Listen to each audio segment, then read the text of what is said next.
BRB UK. Worse teeth, better accents.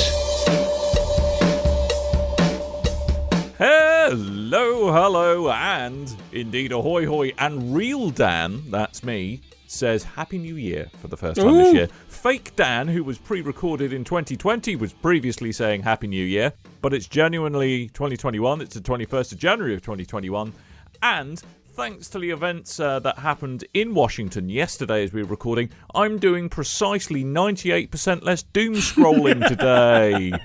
Yay. So I'm joined, as ever, by a man who needs no introduction, but will give himself one anyway. Coleman. Hi! How you doing? Good.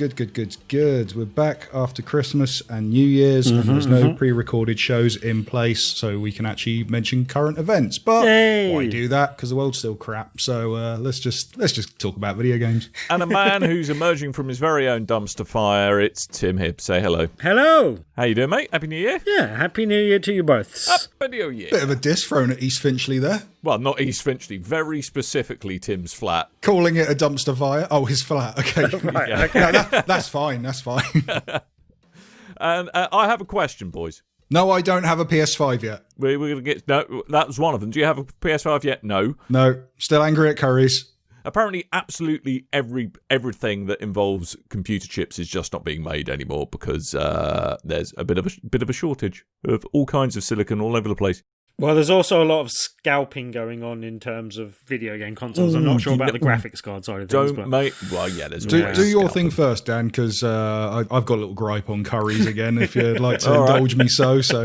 I have a question, Coleman. Yes. This is for those of you who are enjoying the video version of this here podcast. I think you might be building up to be our very own Kratos cosplayer, because I'm just going to run through the checklist, and this is for our audio listeners rather than our video watchers. Big baldy head. Check. More svelte physique than this time last year. Check. Yes. Flex thank them you. guns. Thanks for the water pistol show. That was great. And a rather increasingly manicured kind of goatee beardy thing. It's just a beard, Dan. It's Calm just a down. beard. No, but the check. goatee bit's longer. There's no goats in his beard. It's goatee bit's longer. So, Coleman, I have a question. Are you indeed Kratos? Not yet. I trimmed my beard so I looked a bit more presentable today, and before this it was all kind of growing outwards, and then I'd wax it and I'd put it down and it did look a bit Kratosy, and I thought I better shave this or he's going to make some kind of crack about me looking like Kratos.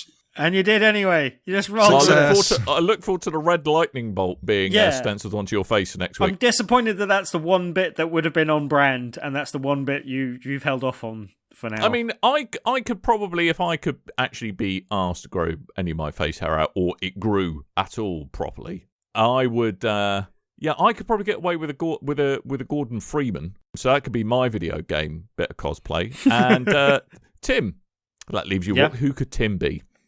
Who couldn't Tim be? Yeah. Well, this is true. Lara Croft. Nice. Yes, that's who Tim's cosplay challenge is for this year. I was thinking Lara Max Croft. Payne with general greyness. I thought I was taking that one as Lara well. Croft. Lara Croft. There you go, Tim. Yeah. That is your cosplay to cash in at any time of your choosing this year. There you go. Can I talk about Currys? Yeah, talk about gripe away, mate. I won't go Gripe too away. mad on this. So Curry's great. As everyone knows, I'm trying to procure a PlayStation 5 or 2 through Curry's, and it mainly for Curry's is because I get a work scheme thing. They basically give out like a tech loan, and you don't pay any interest on it at all. So I've got those like gift voucher type things ready to go for the exact amount of 2 discless PS5s that I've been trying to get hold of. And the reason you're getting 2, just to be clear, is for yourself and for your other half. No, You're eBay. not I was selling thinking of one flogging on. one for £1,000. Okay, yeah. No, yes, for my Nice. For my All right. girlfriend. I try to make you look like a nice guy there, Coleman, but evidently, my efforts are in vain. So on Wednesday the 20th, one day before we were recording this here show, they decided. So, first of all, last week, Game put their stock up, went out instantly. I think Smiths put theirs out randomly as well. That instantly got nobbled up. Currys didn't give any kind of warning that they were putting their stock up, nor did they email anyone on their waiting list to get said PlayStations, like myself. And after checking every single day since October about PlayStation 5s with Currys, I woke up something like 10 minutes after they just decided to randomly chuck all their stock online and not tell anyone. I thought, let's have a quick look at Twitter on my email up on my little alerts, and okay, they're all gone. Great. Thank you, Currys. You are making it very difficult to be a customer. And the other thing that annoys me about it is everyone seems to be doing their stock, so they haven't been getting the digital versions, and I thought, well, I might chuck a bit in and get the disc versions if that means I can get them. No, because what they do is now they're not selling the consoles on their own. Everyone is selling their consoles in bundles to get rid of their stock of controllers and PlayStation Plus vouchers and PS4 game. Do you know how many bundles I see complete with a PlayStation 4 copy of Cyberpunk 2077? Well, okay, all right, I can answer that question for you they straight can away. literally not give that away. You're meant to be adding to the value, not subtracting. It's a bit of a kick in the dick. It's not been great trying to get hold of one of these things, and I was really holding out because it was going to be a nice Christmas present for my girlfriend. Now it isn't. Birthday's coming up very, very soon. I was thinking this might be a nice birthday present. That was a surprise. Nope, can't get one for her birthday by the looks of it. So, Well, Easter's coming up. To be fair, I only got mine because I got a bundle that I didn't really want. I got a PS5 camera that I still haven't plugged into the actual which has PS5 no use yet, unless you're streaming. Yeah, so which maybe I should do some. I got a camera. I don't know. Hey. Yeah, as you evidently, we can see your face, Tim. You have a camera, I can confirm. You should see if you could plug it into your MacBook. So you don't... Look, we have enough technical issues with Tim already. Let's not. Let's just plug in not. an external camera. Be thankful for the pixelized hellscape that Tim appears in these videos. Pixelized hellscape. That's a lovely way to describe his face, Coleman. Congratulations. Absolutely lovely.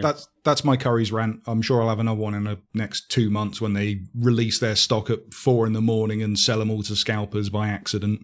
Again. Seriously, and I know, we've gone through this again and again and again and again and again, but scalpers, seriously, would you just do one and leave everyone be and let genuine customers enjoy products that have been released for them, for people to enjoy, rather than for you arseholes to make a load of money? All right? I remember moaning about this on the podcast in the last console generation and saying that it should be something that should have been stopped for this console generation, especially when all the sales need to be online type of thing. I mean, it makes it much easier for scalpers, I would have thought. So apparently Game have come out and said that because theirs weren't sales, they were pre-orders for sales, whereas Curry's did their stock outright, and like their sales are turning up today, like next day delivery and stuff.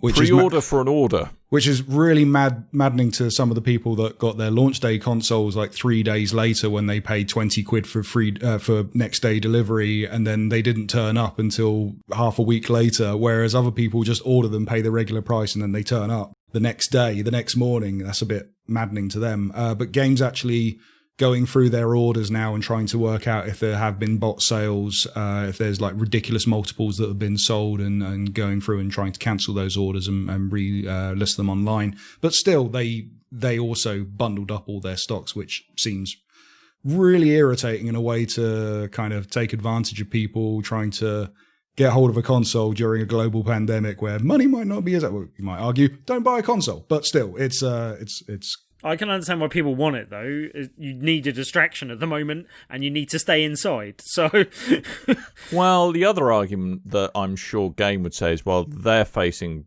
financial trouble as well, and that's a way for them to increase their margins. But just a quick arsehole update. This is brought to you by the good folks at eBay.com, who are not blameless in this whole thing as well. They profit off this whole problem.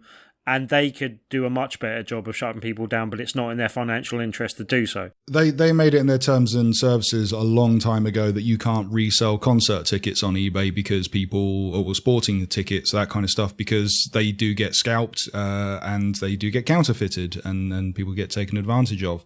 But still, £1,000 PlayStation 5s marked up that's double, people being more than taken double. Advantage of. You know? Yeah, exactly. And it keeps on happening. And again, just to go back to the Game one as well, there was one of the companies of the providers of a bot that they use, and they track the service and stuff of the bot, and were bragging, just openly bragging to Game about the 2,000 consoles they got. 2,000 plus orders through Game alone. But it seems that things are going for like between 750, 850, 900 quid. Although someone for £1.30 did sell a poem written to PS5 scalpers. I saw that.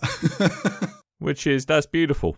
You are your mother's runts, a paedophilic bunch of... Anyway, I'm going to say... that got a lot ruder, a lot quicker than I was expecting. Sitting on a 12-inch pole, I hope your whole... Wow. Wow. Angry. Coleman, do you think that you got done for only getting £1.30 for that? I think it's your style. I mean, it's got that kind of borderline... I've seen a lot of people putting listings down as PlayStation 5s, but they're just a picture and then the thumbnail, and it says something like, "Hey guys, don't sell to scalpers," like that kind of stuff. Anyway, talking about, we've done enough commenting on stuff, and as we discovered many Good luck a time, with your PS5, Coleman. Though, good luck. Thank you. Hope you Good get luck one. to anyone else trying to get one. By the way, I've had 4 different occasions where I could have got an Xbox Series X or an Xbox Series S absolutely fine, no problem. Perhaps like that my might be an S. option. Yeah. I don't want it. I want my I can understand. I've got a PC. I don't understand. need the Xbox right now. I know. I don't need the PlayStation. Anyway, I want the PlayStation. Shall we? Because Tim's got games to talk about, and 2 of them are going to make you angry. Do because we? It's PS5. Sure. Tim. Yeah. Your New Year's resolution, I've made it for you, is brevity. Oh. Okay, brevity. That means shut that up. All right. I've 2 played slices good of games. brevity to make a beautiful conversational sandwich. And you are the mechanically formed spam in that sandwich, Tim. You ready? Yes. Right. Okay, Tim. We understand you have been playing some games. You should tell us about those games. Well, you mentioned some stuff I've been playing on the PS5, and I can get those out of the way a little bit faster, so I will do so. I have just begun playing Hitman 3 after it came out yesterday. I almost picked that up on PC. I was very tempted. I've only played through the first level, having assassinated both targets, and just started the second level, which is quite excitingly in England and looks fantastic so far. But yeah, like literally only really played the first level, and we'll come back to it maybe in future episodes and stuff.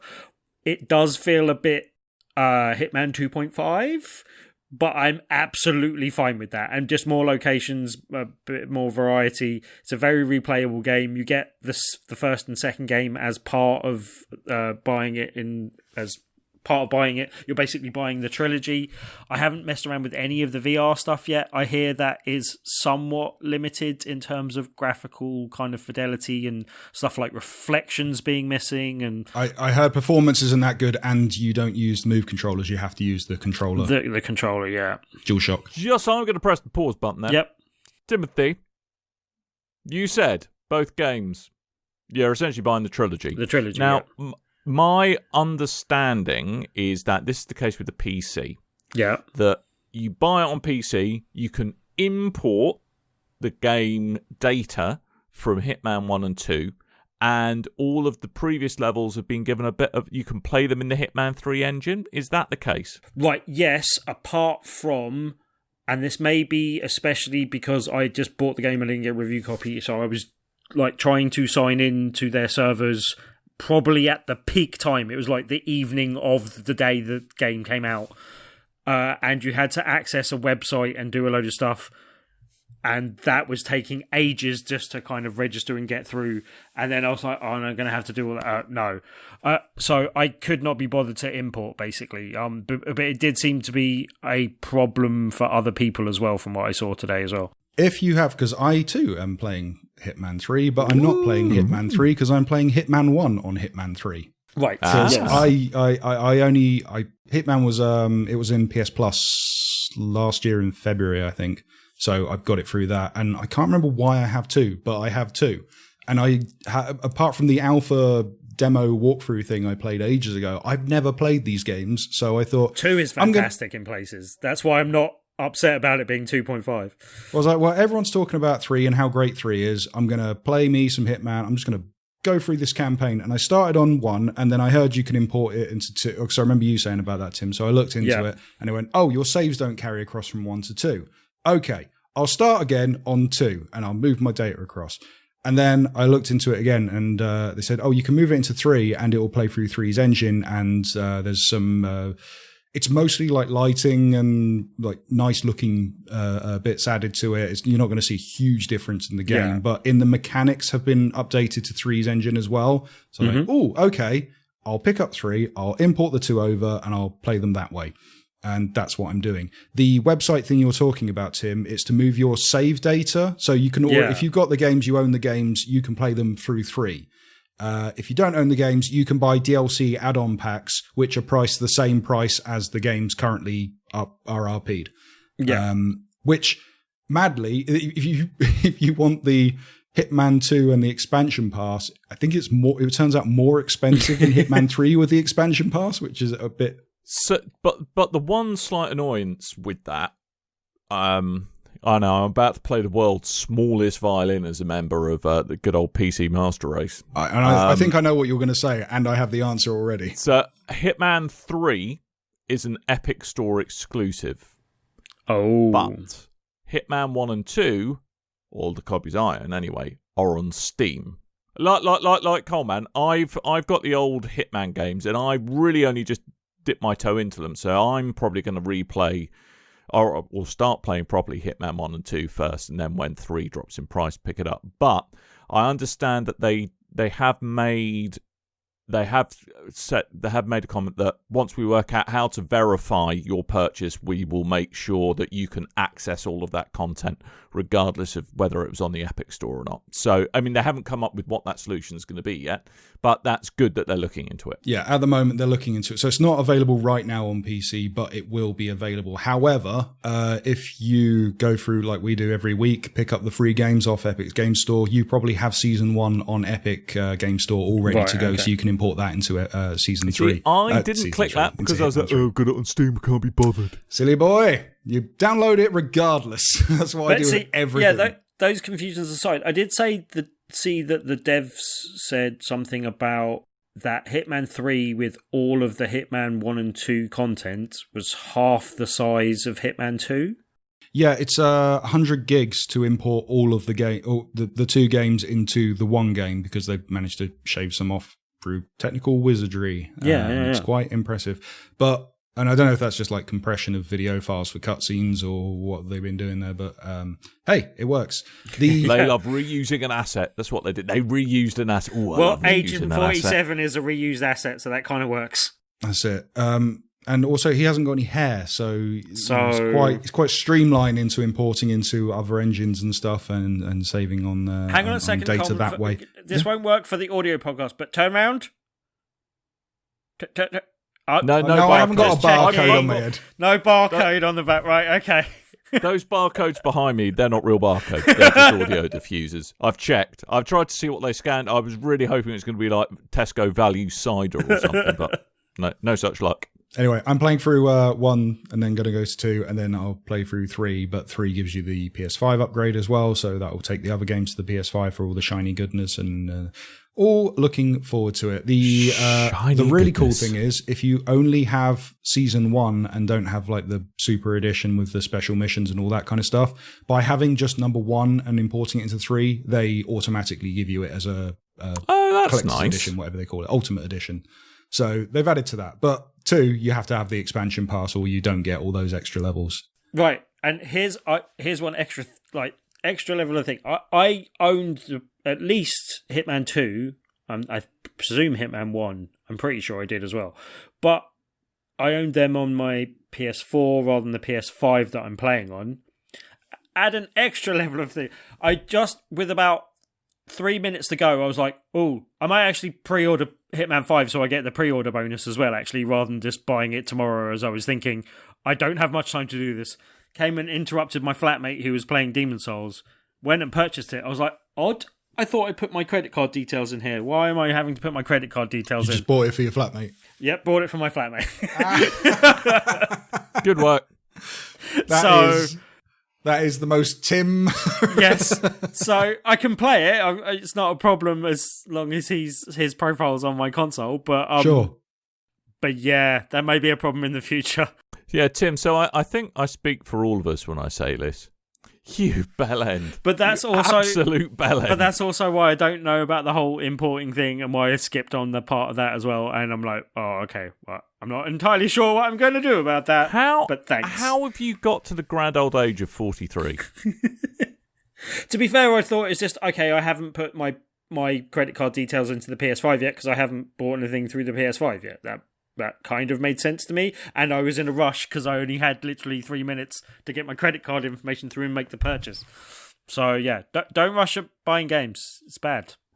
I will say playing the old games on, because I have now literally for the first 3 levels played them in Hitman 1, Hitman 2 and Hitman 3. So by doing that, I have seen the improvements each time, and playing it on the new one, I like, so for instance, when you're playing in the first game, if you're dressed as a character, then unless you see someone who may go, hold on, I didn't employ a chef that has no hair and a barcode on his head, I'm suspicious of you. Whereas a security guard might not notice and just let them through. Let's go. Full day. If you're, I'm splendid, thank you. If you're, say again, dressed as a chef and you're walking through and you're holding, a knife, then they might go, hold on, so the suspicion meter might start ticking over because you're holding an object in a strange place than you would normally. So, whereas in the first game, it would go, you're a chef, you're holding a knife, that makes sense.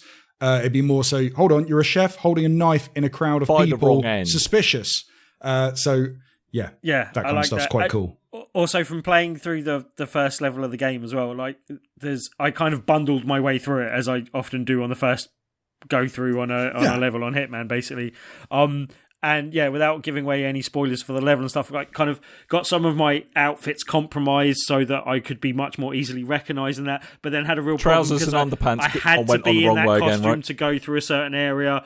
And then I had another problem where I took off that costume and was still wearing the AK that was okay with my last costume, not so good with my waiter costume. Yeah, that's a good way of doing it. Yeah, that'll give it away.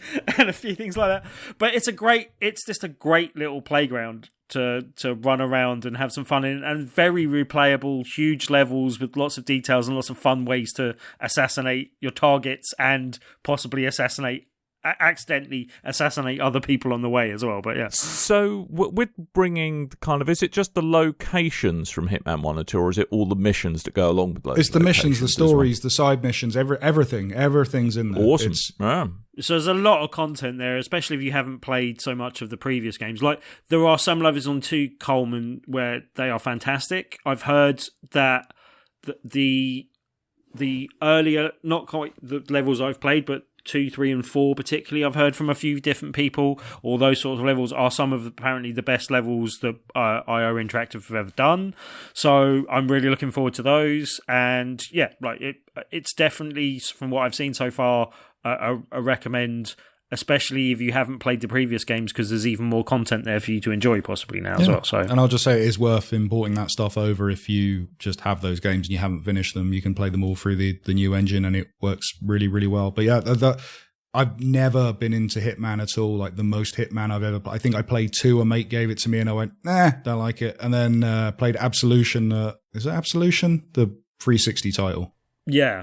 Yes. I think that was 360. Played that very briefly at Eurogamer Expo, because they gave you a little Agent 47 if you played.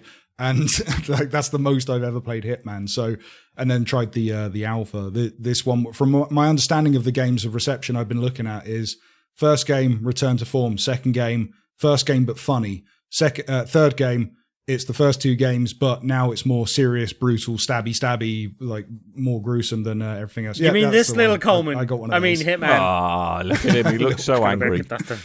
Yeah, they're really cool. I also have a Hitman duck, just, because.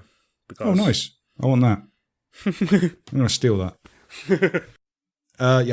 Really good. I recommend getting it. I like the whole kind of living diorama type thing. I haven't tried any of those one-off missions where they stick like Sean Bean or something in your game and you have to go find him, because apparently presumably he just wanders around and says a lot. That's how you know it's Sean Bean. It's well, the idea with those, because the game, every time, each time you play a level, it's the same thing. It's kind of this living diorama. Everyone's on a set path, and you can kind of manipulate that into doing different things, or you could take advantage and follow and do the same thing every time. Whereas I can't remember what they call them, this whatever missions. Story mission? Oh, no. No. No, it's the other Contract. side missions. Contract. Contracts. Anyway, the random contract There's guy, two different game modes. There's contracts and something else. Yeah, apparently when they come in, they don't have a set route. They come in and that's the thing you've got to try and work around. It's not the normal diorama setting, and it's meant to be there for a limited time for each person as well. So that, I'll have to play through the games a few times before I actually start jumping into that stuff. But yeah, Hitman's really cool. Who knew? Why didn't anyone tell me? I've been telling you for years. So many people have been telling me for years. I must admit that I've been a bit Mustard. like Coleman. I've not been having my finger on the pulse particularly well with Hitman, but I'm very tempted to dive in. I'm just waiting for the stars to align with importing previous games content. That's all. That's good, but I'm distracted by the fact I thought you said mustard mitt, as in a mitt of mustard. But yeah. Well, okay. I just heard mustard and then Coleman, and then suddenly all these being bullied in school came back to me. I forgot you don't like mustard. No, I like mustard. And is it true that it's a very tired joke Coleman, for me? If someone licks you, they then go as well. Sure, are you more why French not? or English mustard? Are you a smooth mustard or are you a grainy mustard? He's No, definitely smooth English mustard. He's Coleman. I would say I'm a honey mustard. Ooh. Hey. Ooh, but you say that to all the girls, don't you? I don't think Commons make those. Anyway, Hitman, yes, good. Everyone go play Hitman of all varieties. Good distraction right now. So Tim, here's another game. You clearly hate yourself by playing this. Kev's had a word with you. I cannot, and I mean this in the nicest possible way. I cannot see you having the patience for Demon Souls. I love Demon Souls. Like I really love the first game and have an affinity for it. The fact that this is a remake of that appeals to me more than any of the other Souls games or any other sequels they could have made, possibly. I think the first level in particular is one of the best well-designed levels in video games. Like, I think it's High praise. a fantastic piece of piece of gaming. And yeah, like it's a game that I love and hate at the same time, though, kind of thing. Really like a real proper love-hate relationship with it.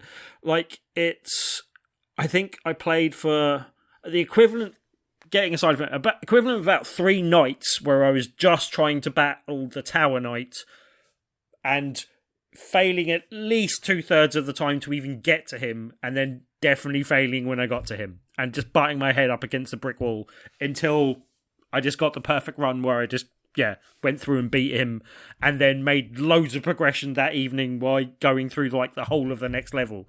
And yeah, it's a fantastic game for anyone that hasn't played it or hasn't played any of the Soul stuff before.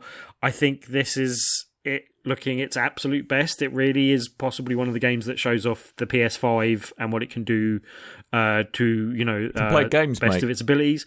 Yeah, but there's integration of stuff that I don't remember it being integrated before. Cause, I think it was PS3, so it was before they had the speaker in the it was PS3.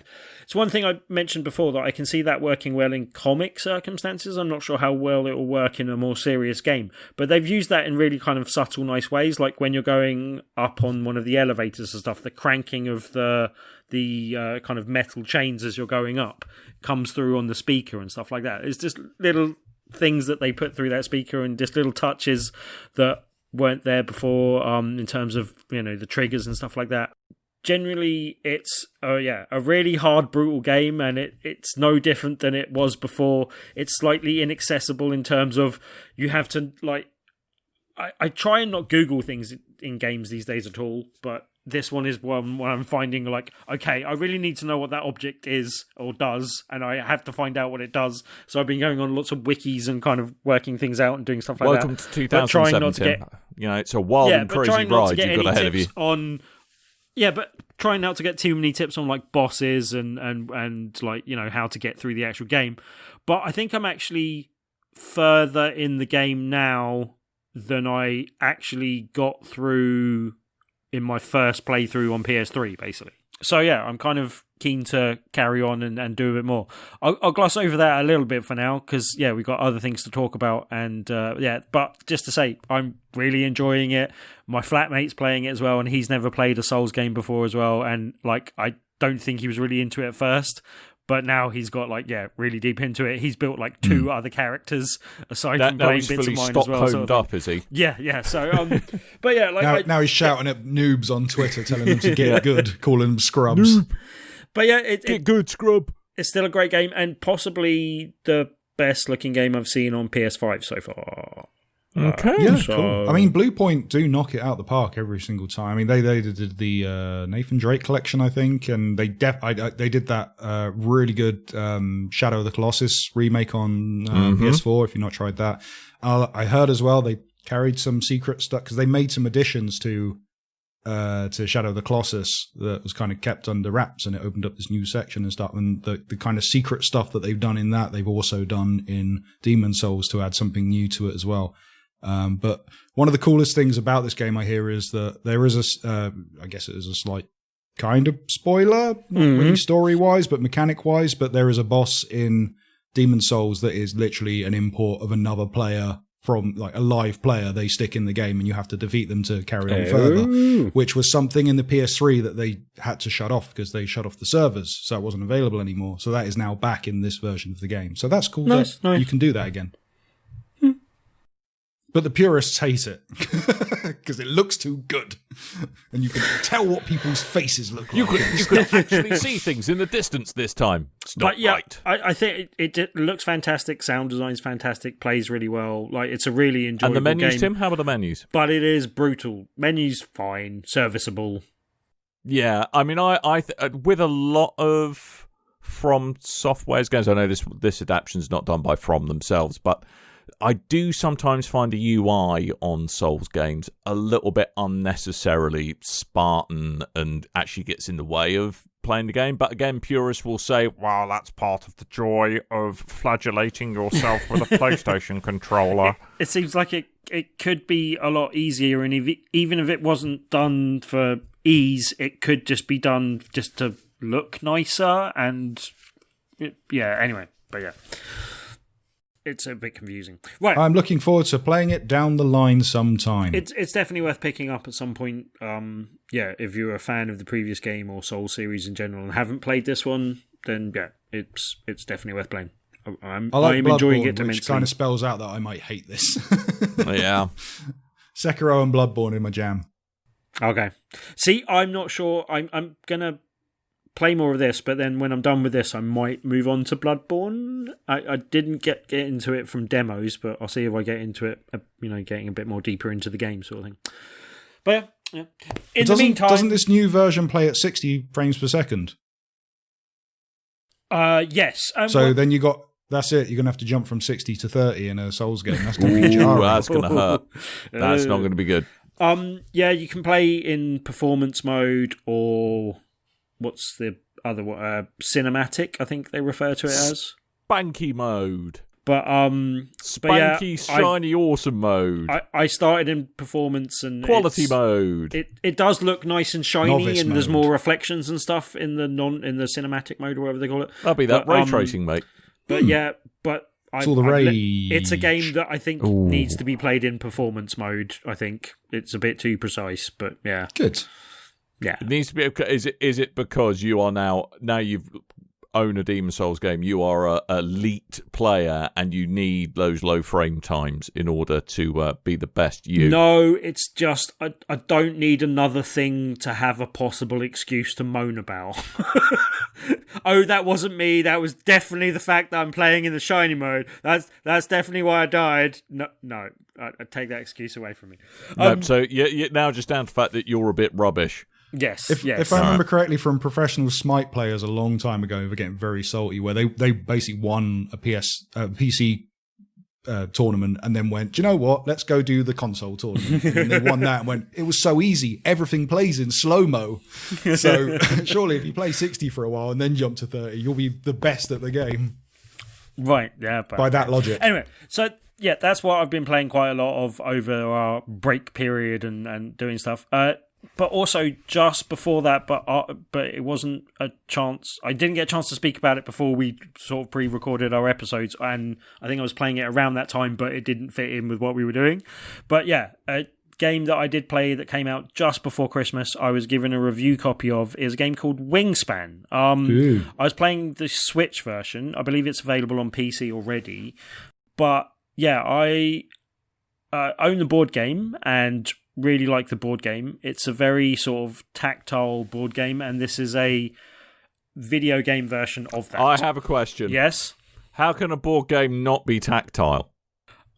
It's not that it's not tactile, it's just that it's got some very good tactile elements to it that enhance the game. That is the one thing I would say is missing when you're playing the digital version, basically.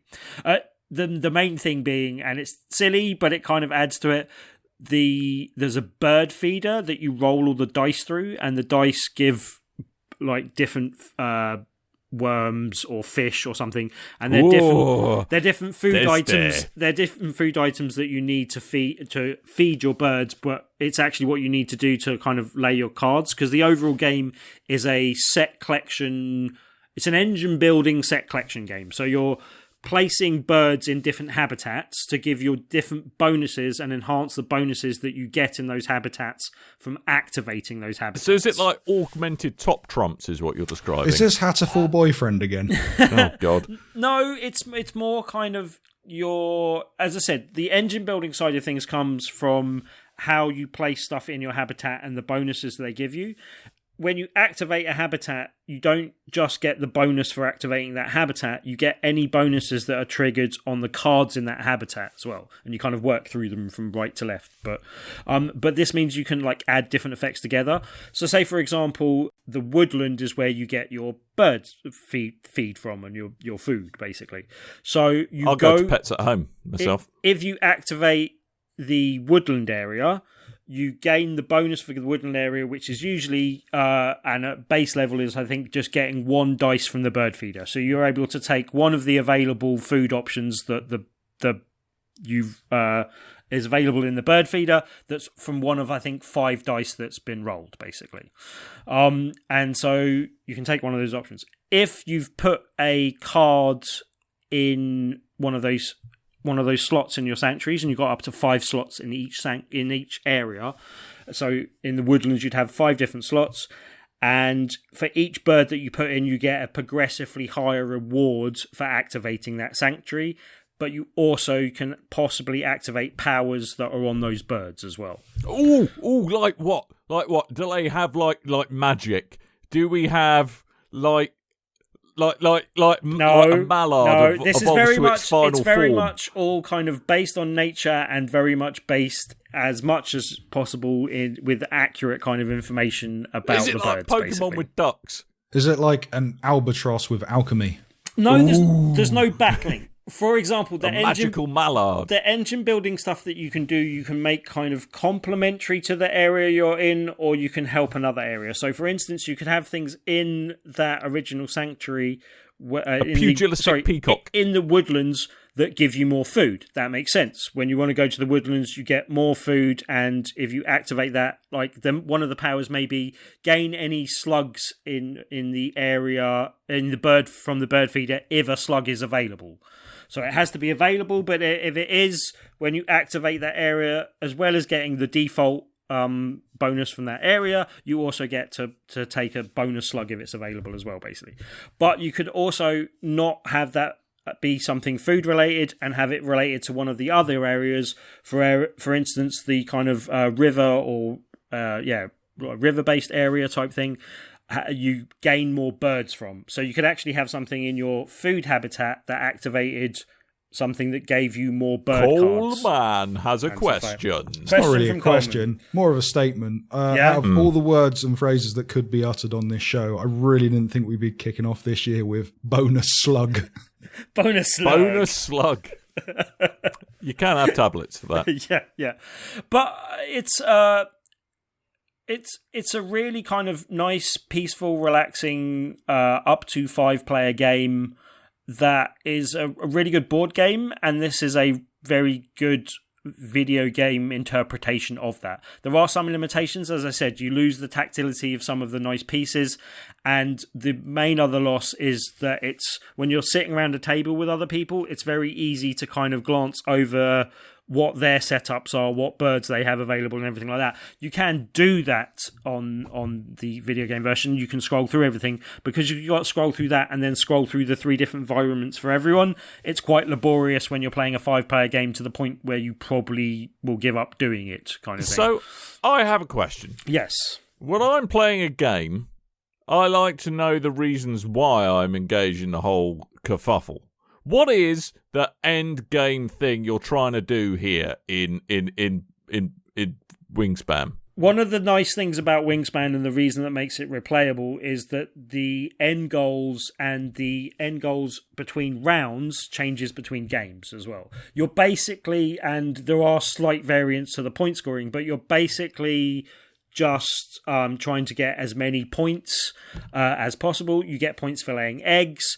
You get points based on the numbers that are on different birds. Like, a different bird will just have a different value printed on the cards and will give you that value at the end of the game.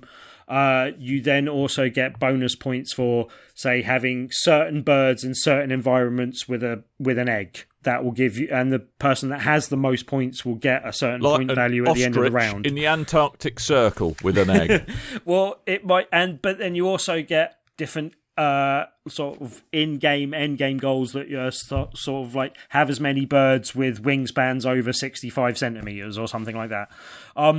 But you can pick up more of those cards throughout the game as well. But generally, the overall point of the game is to get the most points. It's also a game that plays slightly differently as it scales.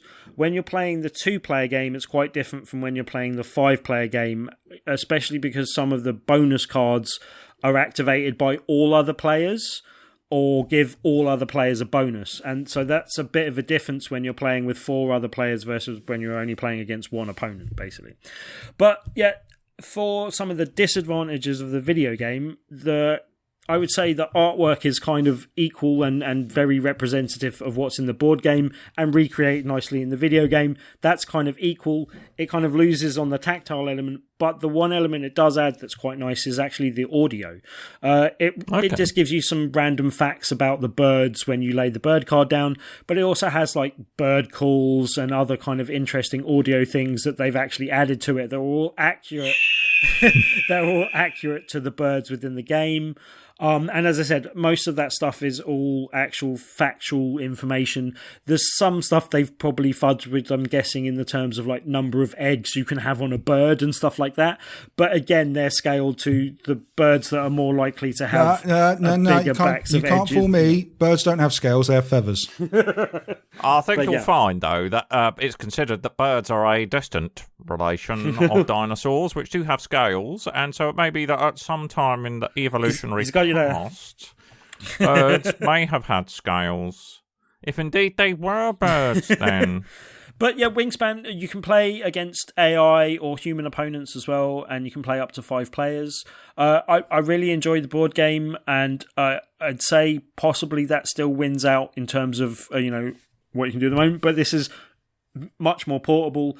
It's really helpful that it adds up all the scores as well. That's one thing that video games do much more easily for you than board games. And that is one thing that's slightly complicated about this game, especially when you're learning to play it for the first time. So it's actually a really good way of learning the game because the tutorial is quite good at taking you through stuff as well, basically. So, yeah, I really like that. The one thing I would have liked to see, there's a bit of progression in terms of, like, it keeps track of which birds you've actually encountered and used before, but it would have been nice to have a bigger sense of progression in terms of maybe, like, having something to play through and something to progress.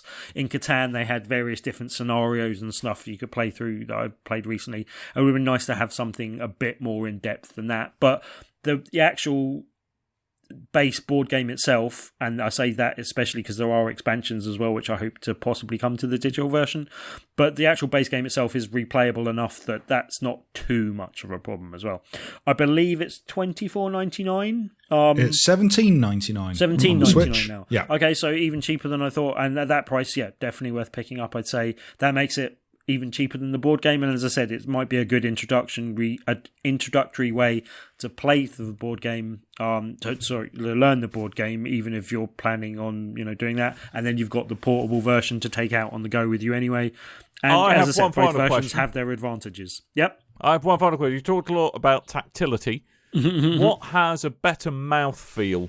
One of the playing pieces in the board game version of this, or your Nintendo Switch? Which has a better mouthfeel? Mouthfeel? I don't know. Like it's dice, wooden dice. They might be quite nice in the mouth. Everything else in the board game is just cardboardy, not so good. Right. So, okay. I'm glad we cleared that up. Yeah.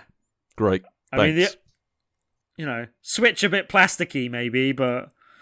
You touched on a good point at the end there, Tim, because I always think this with... Because I'm not a big fan of board games, let alone the video game versions of board games. And I always think, what's the point? Because they're not that good.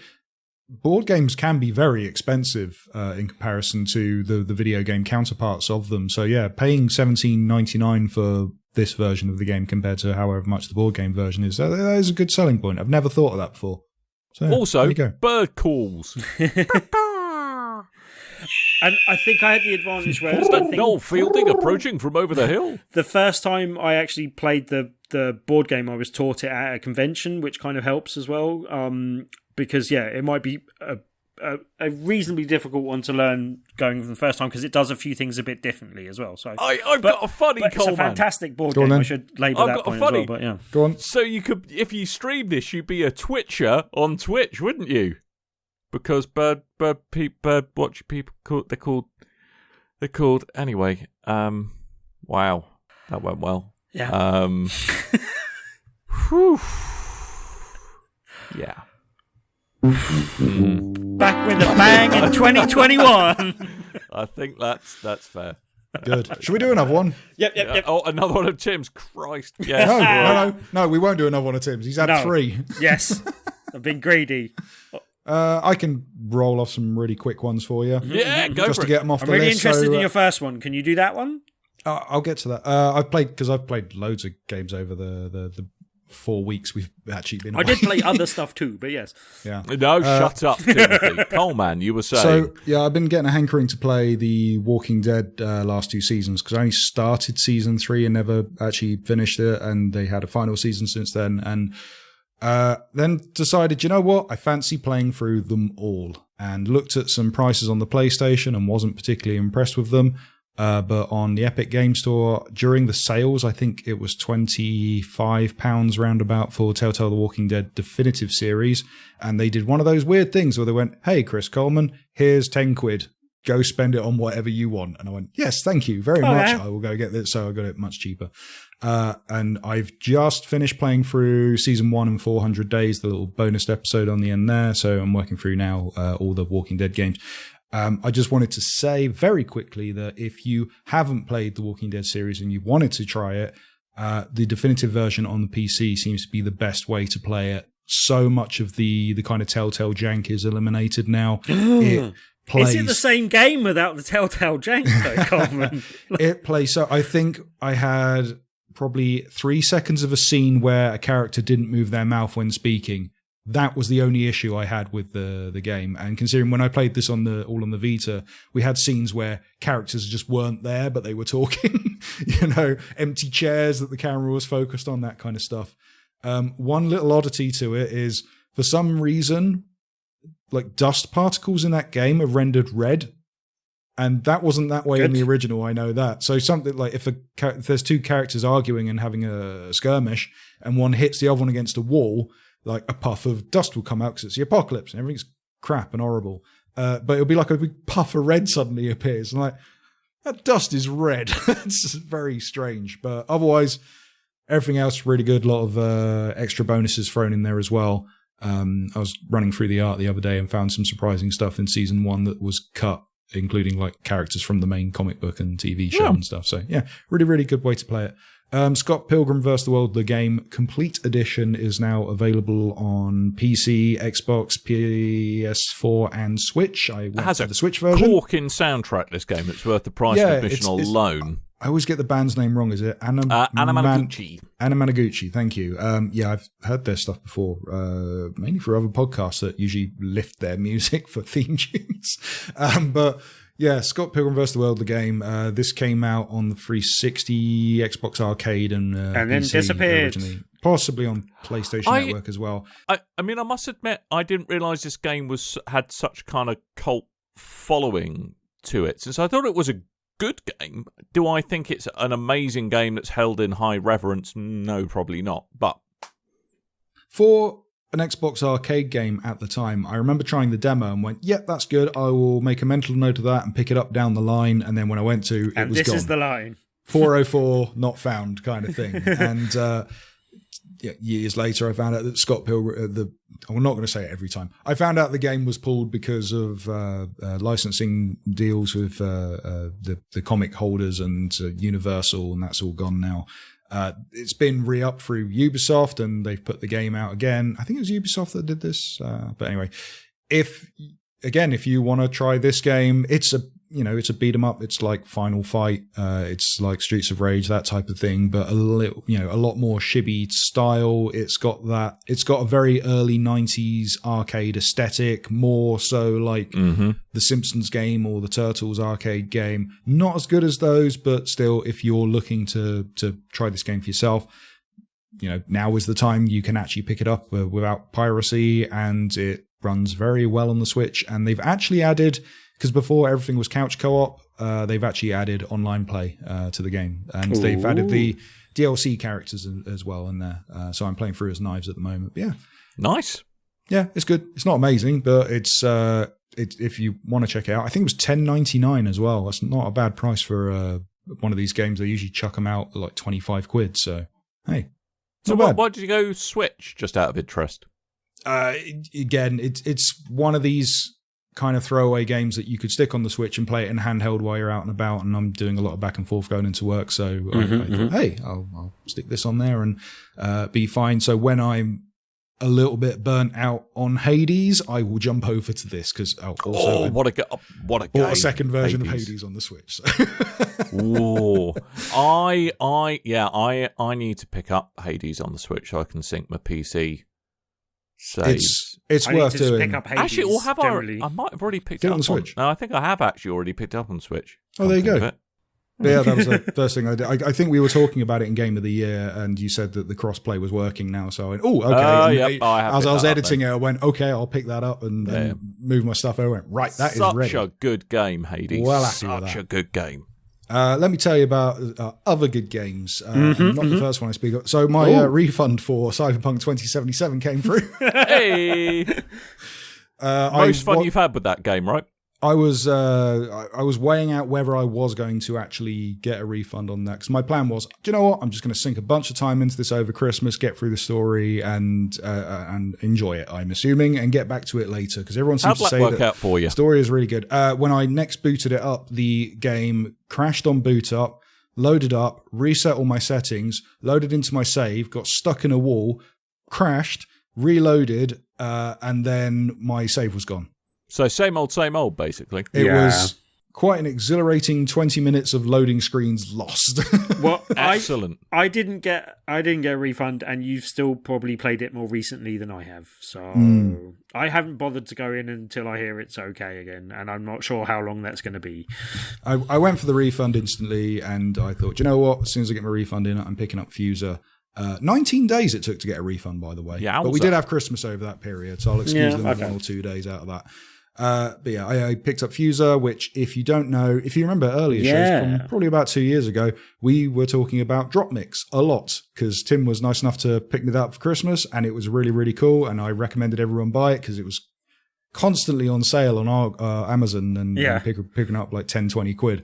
Fuser is Drop Mix the game, the video game instead of the card game, and because it is a video game version of the card game, that allows them certain additions to it, so you can be a lot more in depth in your music making.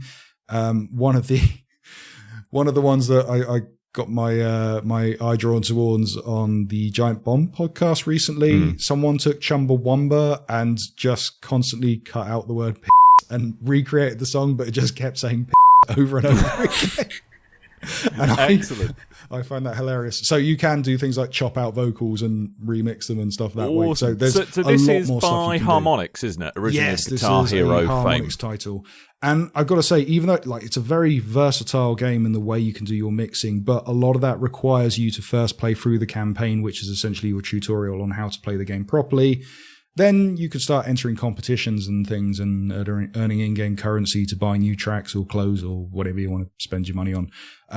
But the campaign can be very hard, and also the campaign in certain sections is really irritating because it's like, okay, to get this correct amount of points on the campaign, I have to drop this beat in here. And by doing that, it starts like mid-sentence of a song, and it sounds awful to me. But hey, that's the way I got to play the game. These kids nowadays with their music. Yeah. These so kids. the way this is done is it takes lots of different popular songs from history and modern day, and some that are like independent artists that have been brought in for this game, as Harmonix tend to do with their titles. And chops them all up into 4 different sections. You'll have a bass, a backing, a lead, and a vocal, which sometimes isn't a vocal. It might be piano over the top or something. It depends on the kind of track that you've got. By chopping all those up and setting different RPMs and what have you, you can mix them all together, and you're basically a DJ. It's the most like a DJ you will ever feel until you actually get some proper decks and go, hold on, I have no idea what I'm doing. The kind of setting for Fuser is in the game, it is a music festival, and you go to different stages that play in different times of day, and they play different types of music and stuff, and that's where you learn different things from different people. So the first DJ that I kind of tutor underneath is a dancehall instructor, and the next one's like a kid who does more like dubsteppy type things, and it kind of progresses from there. A lot of fun. Haven't nearly unlocked enough stuff in that game yet.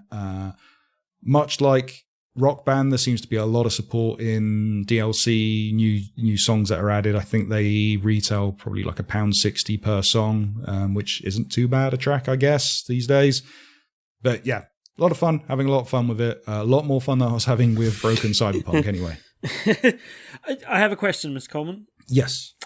See, you mentioned the whole campaign mode, and I was I was keen to possibly pick up this game, but not at this price, because I don't know if I can play the game the way I'd like to play the game. Because when we played Drop Mix, we didn't really play Drop Mix. Like, we experimented with the games and we messed around with them a little bit, but the most fun that we had and the most time that we played with it was just sitting there dropping different beats in and everyone kind of contributing and sitting around drinking and fiddling with it. Freestyle mode. Mm-hmm.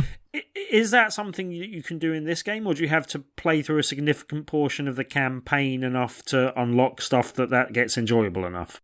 There is a freestyle mode, and the kind of functionality it brings you is the same as Drop Mix and a little bit more. So like you can pick your own speeds and that kind of stuff. The more in-depth stuff you have to unlock through the campaign mode. But then again, because I jumped straight into freestyle mode, then went to campaign mode, and it kind of starts you off being able to do one thing, and you're like, but I was doing all this in freestyle, now I can't do that. And it's a little bit confusing that way. So I do recommend playing a couple of levels out of the campaign before jumping into freestyle, just to kind of get your head around it.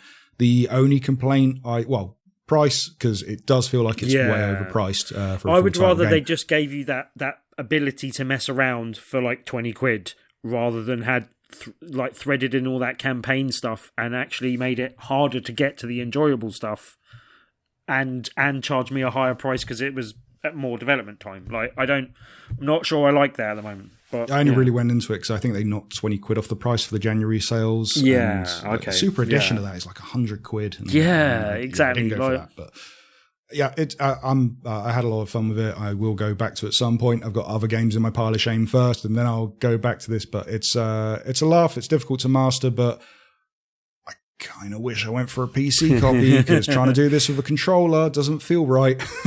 And I don't know if it's any better with mouse and keyboard, but there's just too much, on your controller to be getting your head around. But yeah, Fuser. Get it on a sale if you can. Okay. Yeah, I might do that as well, yeah. I'm definitely keen on it, so yeah, but the price Well, was the only thing that worries me is, am I going to disappear down the rabbit hole of microtransactions with it for extra tracks? because you can buy extra. They're releasing them on a fairly frequent basis. I think it's like £2 a track, which I don't think is unreasonable. But I would imagine at some point in the future there may be kind of a greatest hits version.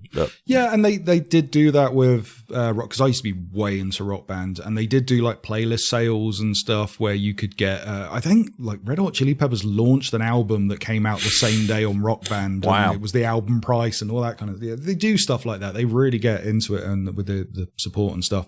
£1.60 I think is a decent enough price for a track. I don't think you're going to go on the store and instantly go, yes, I need this and this and this and this and this, because there's a lot of stuff that you're not going to connect with. Like half the stuff on there, I don't know what it is. I'm too old. I need Chumbawamba though. I'll have some of that.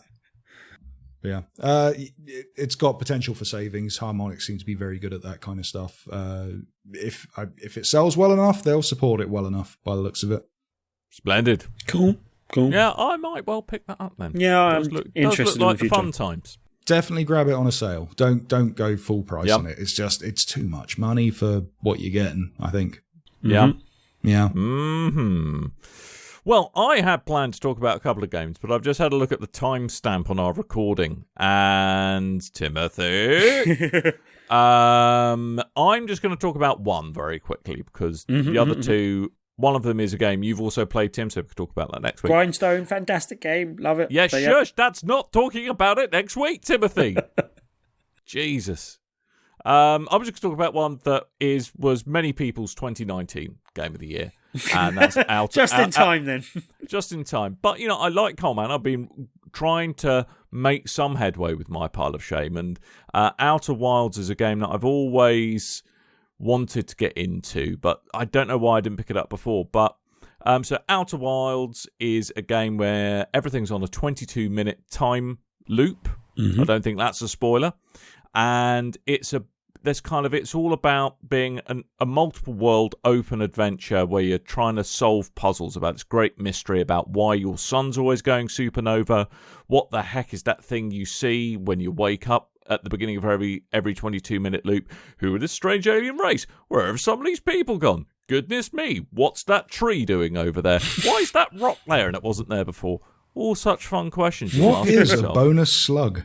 Yeah, exactly. But it's a really because part of the challenge of lockdown actually is trying to find something that genuinely is quite a meditative experience, and I actually find Outer Wilds kind of scratches that itch in some ways. It's although everything's on a 22-minute time loop, it's actually a very chilled out game. It's all about exploration. It feels very open-ended, that you don't have to complete it within a certain number of cycles of this kind of endless loop, and it's just about exploring, finding out more about this world. And I've just found it, I don't know, it sounds really corny, but kind of quite a wholesome, enjoyable experience. I mean, have you played it? Haven't you, Coleman? Outer Wilds? I haven't touched it. I played Outer Worlds, and likewise.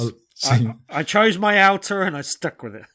Yeah, I've heard it's really good, but I'm waiting for it's coming to Game Pass in like a couple of weeks, so I'll be. I thought it had been on Game Pass. No, that's Outer Worlds. The Outer Worlds, very confusing, and they were both released at a very similar time. Very, very confusing. But if it does come out on Game Pass, I mean, I think I had it courtesy of a Epic Store giveaway or something like that. Ooh, well then I'd have it, surely. You might do, although I don't know if I did like you did. Had sometimes if you pick something up, they give you some random money, and I might have bought it on that. Are we sure it wasn't on PlayStation Plus at some point? No, it's not. I swear I own this game already. Anyway. Yeah, I mean, if you do own it, load it up. It's one of those things which doesn't jump off the digital shelf at you, but actually is a really wonderful, enjoyable, puzzly experience that rewards being inquisitive about the world around you. And you're hopping across all of these different planets. So you launch off from your home planet, you've got to land on each new planet. So there's a bit of skill involved too.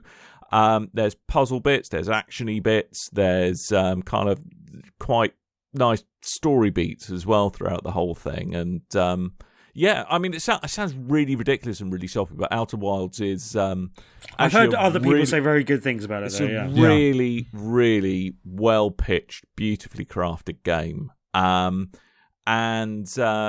Yeah, it's just, you can, every 22-minute run is self-contained. The only shortcoming I would say is that you can't save partway through a run. So if you start, you're kind of committed for that 22 minutes. For the next 22 minutes. I have a question. If you only had 22 minutes before your son went supernova, yep, what would you do? Where am I at that moment? I don't know. Where would you normally be when your son's about to go supernova? It depends what time of day, Tim. It depends what time of day. Where am I? What time of day is it in the game? And where is he? Is he in his home? No. Where am I? I don't know. It happens in the game. Well, the days are short in the game, aren't they? Because they've got to try get day-night cycles in, mate. Your average day is about probably, on your home planet, I don't know, let's say 4 minutes. That doesn't sound like a very workable working day to me. No. Sounds like a great working day. Yeah, 1 minute. Yeah, exactly. Laters, bye. See ya. I'll have that. I'm here for the 4 minute working week. We're no longer subject to such things as European Working Time Directive, so I'm not really sure the working day applies anymore. No, that's it. We're going to be worked to death forever now in the slave minds of the conservative. Anyway, right, yep. What do you mean, will? So anyway, in short, Outer Wilds, much fun, lovely game. Go play it. Definitely worth picking up. And if it's on your pile of shame, as it may well be to many of you, it's well worth shuffling to the top. Give it a bit of the old get up the top of that pile. Like I say, it's coming to Game Pass soon, so as soon as that happens, I'll pick it up and we'll have to discuss further. Do. It's great. And the correct answer you were looking for, if you only had 22 minutes before your son went supernova, is to play a game of Outer Wilds, obviously. There you go. Nice. Much more family-friendly than I was expecting, Tim. Yeah. Is the sun going supernova and I happen to have caught up on my soaps? Because 22 minutes is probably... It'd be like, fast one, I need to know before I die. Yeah. Not a cliffhanger, no! Oh, that's the worst thing about death. All those unsolved cliffhangers and unresolved movies. To be honest, mate, books. if I'm about to cark it, I couldn't give a flying whatnot, frankly. It'd be like, oh, crap, that train's getting awful close, awful quick. Wait for the record scratch. How did I get in this situation? You're probably wondering how I ended up here. Yep, exactly. Anyway, we're running long, so we ought to finish the show, I think. So it's been a while. We're glad to be back. Hopefully we can start talking about things that actually happened in the recent past rather than stuff that happened a while ago when we recorded the super sexy bonus content. Maybe Coleman will get a PS5. Maybe Tim will get past the first level of Demon Souls. It's a good I've joke. already got past the first level of Demon Souls. Yeah. Maybe Tim will get past the second level of Demon Souls. I've been messing around in level 3 and 4 at the moment. But anyway. Oh, well, this could go on a while. Yeah. I think we both know that, so we're going to end the show. Right, so, chaps, any announcements, any things, any updates on anything, any feedbacks to give? Well, next week's show we'll talk about the Resident Evil stream that is happening tonight as we record because it's going on too late, so we're not reporting on it right now. So that'll be next week. Are we going to talk about the fact that Lucasfilm, is it now? Is Lucasfilm? Well, that was on the agenda, Games, but then we had too many games to talk about. But yes, Lucasfilm Games is the new brand. Kind of like PlayStation Studios and Xbox Game Studios, all that Indiana kind of stuff. Jones coming back to reclaim his crown as mass murdering Reclaim his archaeologist. His clown, yes. His You crown, remember Indiana Jones's famous clown? His famous clown. Yes. Chuckles. I remember him well. Mass murdering archaeologists. Come on, Indy, we got to go to the Temple of Doom. Yeah, definitely. It's the clown will be the mass murderer. I can remember tell you that. now. Bethesda game, Indiana Jones, and everyone knows about this now. And also Ubisoft. Is it Massive? They're working on Star Wars games. Mm-hmm. Yeah. Yes. But they're meant to be working on an Avatar game, and that's perplexed a few people. There you go. Who knows Poor what's old happening with EA. Avatar, eh? Because studios can't expand and work on more than one title. But between them and IR Interactive getting the Bond license and stuff, there's some really good pairings for some interesting good stuff. future That's titles. why I'm playing Hitman. Yeah. mainly. Yeah. Because I want to get to Bond. You can see how that's going to work so well. Just they don't even have to do that much, but yeah. We didn't do a call for feedback, but on the Discord, because Ed loves to be heard. He said, my dad has spent over 125 hours on the new Assassin's Creed, and he's only halfway through. What games have you spent hundreds of hours in and still haven't finished? Demon Souls, for one. Maybe not hundreds of hours, but getting that way, possibly. Until recently, it was Days Gone, but I finally rolled credits on that one while we're on break. One that I spent not enough time with. But Destiny 2. Oh, yes, Destiny 2. I'm hundreds of hours into that, and I still haven't finished it. Bajillion hours. But I was going to say Horizon Zero Dawn. That's one I need to go back to. Is near the top of my pile of shame for actually finishing. But I don't know anything that I've spent hundreds of hours in without actually completing. I mean, I would say probably the number of times I've started a run of Witcher 3, but kind of ran out of steam. Oh yeah, that adds up to hundreds of hours. Yeah, okay, yeah, that's probably hundreds of hours, to be fair. That's Mass Effect for me. I've started Mass Effect multiple times, more than I've started Witcher. Okay. I've completed all three Mass Effects. There's a shiny new Mass Effect collection coming out soon, apparently. So you can relive the magic all over again, Coleman. Oh, good. So I can spend money on that and start it up and not finish it again. You lucky little scamp. Do you think it's going to be in a new engine, or they're at least going to have to redo the engine? Yes, it's in Thomas, the tank. I reckon. And then all these different sites will do side-by-side videos, much like they did with the Arkham collection, that go, "Ooh, this new engine doesn't do shadows right, does it?" And then everyone would complain, but it will still sell moderately well. Anyway, if you want to get in contact with the show, you can do so through the comment section of BigRedBarel.com, via our Discord, which there is a link available on the website, and our Facebook and Twitters at Big Red Barrel, and YouTube, Big Red Barrel TV. Lordy goodness, all of those things. Yes, and also you can leave us a review in Apple Podcasts, CastBox, Podchaser, and Stitcher. Or, if you listen to a podcast through an app of any kind, usually there's some form of review functionality there. You can leave us a review in app. They get back to us. We can check them out and give you a shout on the show and all that kind of stuff. And also, they help this show go up through the rankings. And that is really indeed a nice thing for us. Lovely. Good. Lovely. So, I think that's about it. Really, isn't it? Well, Coleman's told you where to go on the internet. Go do it! Go do it! BigRedBarrel.com/stuffthings.net. Yeah. Stuff things. Stuffthings.net. Stuffthings.net. Yeah. Don't go to stuffthings.net. That sounds bad. That might be we do not terrible. endorse I don't any think other websites. that doesn't sound like the kind of place where you get turducken recipes, does it? We barely endorse our website these days, let alone other people's. But it's true, actually. It's very true. It's very true. Right, we're going to go now. So thank you ever so much for listening. Hopefully you will next week. Thank you for letting us inhabit your brain for the past hour or so. And all that really remains is for me to remind you that I have been Dan. I might have been Tim.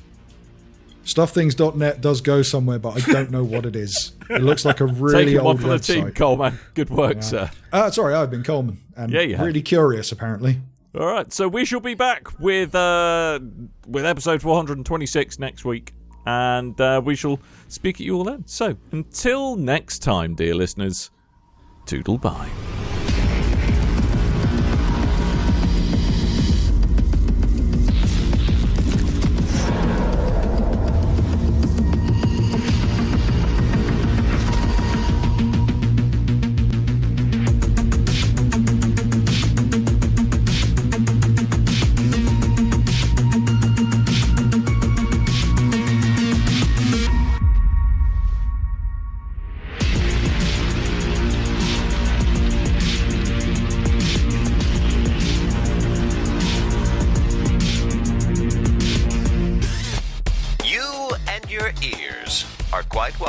The podcasting goodness that you just heard.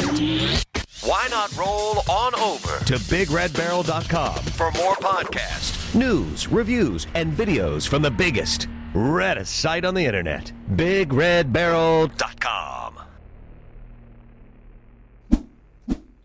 The other one was The Fighter Within, which I ended up in A&E with a torn groin. So, trying to do a roundhouse kick. I remember that. God, that was a terrible game. That was really bad, yeah. Wow. But the number one highlight of the Kinect Live